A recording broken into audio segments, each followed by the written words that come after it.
Sim, eu sou o professor Bairros e no tutorial de hoje nós vamos ver fonte linear simples com MOSFET estabilizada e ajustável, com Zener e realimentação. Sim, nesse tutorial vou melhorar a fonte mais simples do mundo. Primeiro colocando um diodo Zener para estabilizar, depois colocando um transistor com realimentação para ajustar a tensão. Veja como vai ficar bem melhor. Vamos lá? O circuito da fonte com o Zener é mostrado na figura. Não tem segredo. No lugar do potenciômetro de ajuste do circuito anterior, foi colocado um Zener. E como você está careca de saber, o Zener estabiliza a tensão de saída. Nesse caso, o Zener vai estar trabalhando folgado, pois a corrente no gate é zero. A corrente no Zener não vai variar. Para determinar a resistência R1 em série com Zener, você pode usar a regra dos 10%. A corrente no Zener será 10% da corrente máxima do Zener. Você lembra como determinar a corrente máxima no Zener? Isso mesmo! A corrente máxima no Zener é função da máxima potência que o Zener pode dissipar e da tensão Zener. Eu usei no vídeo um Zener de meio watt e 9,1 volt de tensão Zener. A gente diz 9V1. Então, a máxima corrente no Zener é igual a meio watt dividido por 9,1 volt. Isso dá 54,9 miliamperes. A corrente de polarização do Zener é igual a 10% da corrente máxima. Então, essa corrente é de 5,5 miliamperes. Agora, fica fácil calcular a resistência R1. É a tensão da fonte menos a tensão Zener sobre a corrente de polarização, calculada há pouco. Mas aqui você deverá cuidar um detalhe. Determine R1 para o pior caso. Isso é para a máxima tensão de entrada. Então, VCC será a VCC máxima. Isso porque agora a tensão de entrada vai poder variar, que o Zener estabiliza a tensão de saída. Essa é uma fonte estabilizada. Nesse circuito, a tensão máxima de entrada poderá ser de 15 volts, 3 volts a mais do que o esperado, uma bateria supercarregada. Então, R1 será de 1K. Tanto cálculo para chegar na resistência padrão de 1K. Pronto, está feito o nosso circuito. Uma fonte estabilizada, mas de tensão fixa. Você sabe determinar a tensão na saída para o Zener de 9,1 volt? Isso mesmo! Tem que descontar a tensão de threshold do transistor, que para o IRF 520 é 3,5 volts. A tensão na carga vai ser de 5,6 volts. Muito simples. Veja o vídeo do Daniel testando esse circuito. Para a carga foi usada uma carga ativa, coisa moderna. No circuito, Daniel aplicou uma carga de até 1 ampere. Observem que a tensão na saída se manteve quase sem nenhuma variação. Essa é a fonte com Zener e MOSFET. O Daniel vai montar o Zener de 9,1 volt. A carga é uma carga ativa. Você pode observar na carga a corrente no circuito, quase 1 ampere.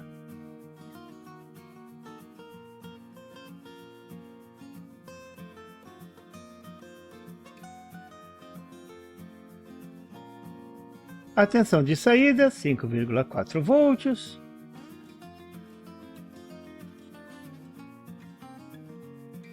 Tensão no Zener, 9,1 volt. Que precisão! Agora o Daniel vai medir a tensão de VGS, a tensão de threshold. Que beleza! Bem dentro da teoria.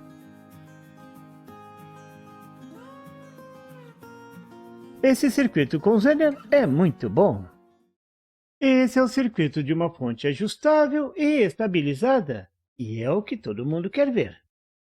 Aqui foi colocado um transistor para fechar a realimentação e manter a tensão na saída constante.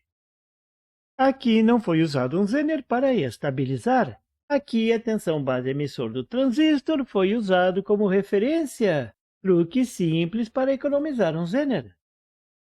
A tensão base emissor aparece sobre a resistência R2. Isso se a corrente de base for bem baixinha, de maneira que a tensão sobre R3 possa ser desconsiderada. Para que isso ocorra, o transistor de junção Q2 deve ter uma característica especial. Você sabe que característica é essa? Isso mesmo, o ganho deve ser muito alto, maior do que 100. O ganho do BC337 é da ordem de 300. Está muito bom, mas você pode usar um BC548 ou 547 que também funcionam. O BC548 é o que tem um ganho maior, da ordem de 400. E a equação da tensão na carga, como fica? A filosofia do circuito aqui é a mesma do TL431 e do LM317. Vou usar o mesmo raciocínio para determinar a tensão na carga.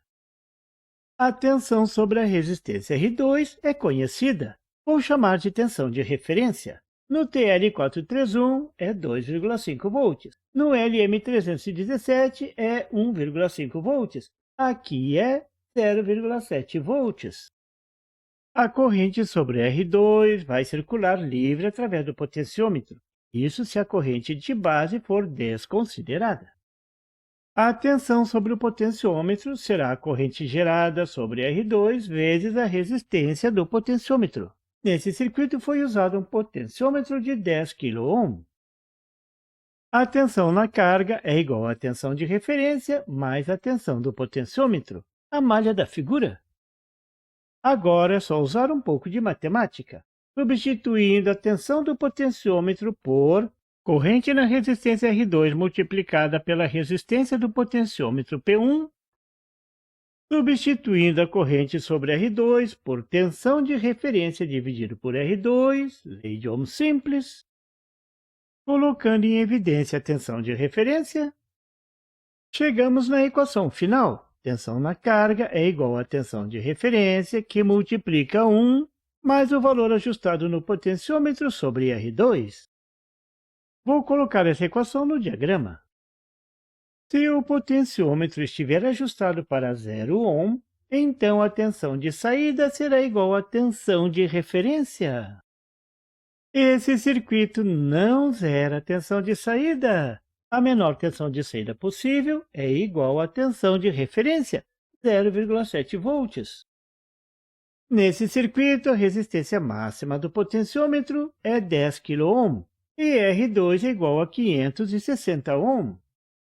A tensão máxima vai ser igual à tensão de referência, que multiplica 1 mais a resistência máxima do potenciômetro sobre a resistência R2. Substituindo os valores e calculando, dá 13,2 volts.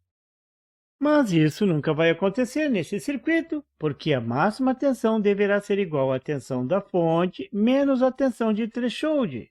12 menos 3,5, isso dá 8,5 volts. Mas nesse circuito eu quero uma tensão máxima de 7 volts ao redor disso. Então, em algum ponto do curso do potenciômetro, essa tensão será alcançada. Na prática, a resistência do dreno influi na tensão na carga. A corrente de base de Q2 não é zero. Então, talvez você tenha que ajustar R2. Se diminuir o seu valor, a corrente R2 aumenta. A tensão no potenciômetro aumenta e a tensão na carga também aumenta. No circuito de exemplo, eu tive que alterar R2 para 470 ohm. Esse é o circuito final com R2 ajustado. Observe a resistência R3. A resistência vai limitar a corrente na base quando a resistência do potenciômetro for zero. Sem essa resistência, poderia queimar o transistor Q2. Agora veja o vídeo com Daniel terminando a montagem e testando. Primeiro com a resistência R2 de 560 ohm, depois trocando para 470 ohm. Para a carga foi usada a carga ativa e o circuito foi testado até 2 amperes. Vamos ver o Daniel terminando a montagem.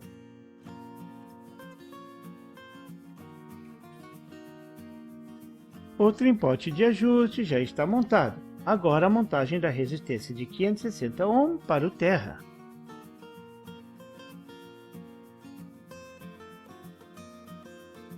ligando o trimpote na saída, fio azul.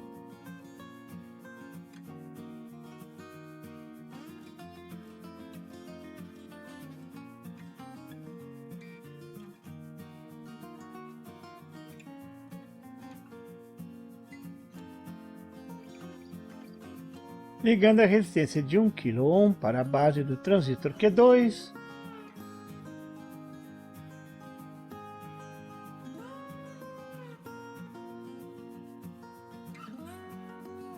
Pronto, tudo montado, é só encaixar o transistor.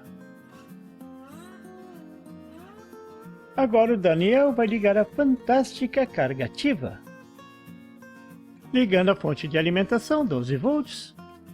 Veja, a tensão na saída é 0,7 volts, a tensão de referência. Aparece ali no display da carga ativa.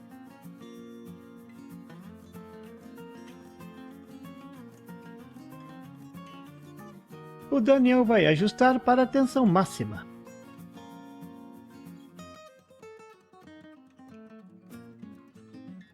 A tensão máxima chegou a 6,8 volts, abaixo do esperado. Então, o Daniel vai trocar R2 por uma resistência de 470 ohm.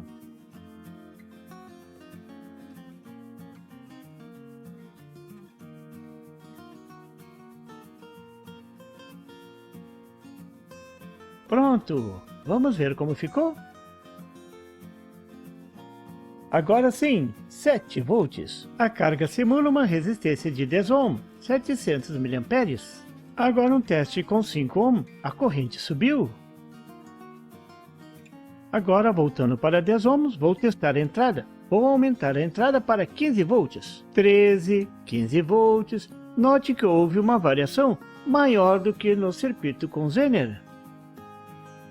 Pronto! Uma fonte ajustável e estabilizada. Bem simples de montar. Divirta-se e não esquentou nada. Você viu nesse tutorial o circuito de uma fonte estabilizada com Zener e MOSFET, e o circuito de uma fonte ajustável e estabilizada usando MOSFET e transistor de junção. Nos próximos tutoriais vou mostrar o circuito de uma fonte utilizando o TL431 e o MOSFET, uma fonte bem mais moderna e estável. E por favor, se você não é inscrito, se inscreva e marque o sininho para receber as notificações do canal. E não esqueça de deixar aquele like e compartilhar para dar uma força ao canal do Professor Bairros. E não tem site? Tem sim! É www.bairrospd.com. Lá você encontra o PDF e tutoriais sobre esse e outros assuntos da eletrônica. E fique atento ao canal do Professor Bairros para mais tutoriais sobre eletrônica. Até lá!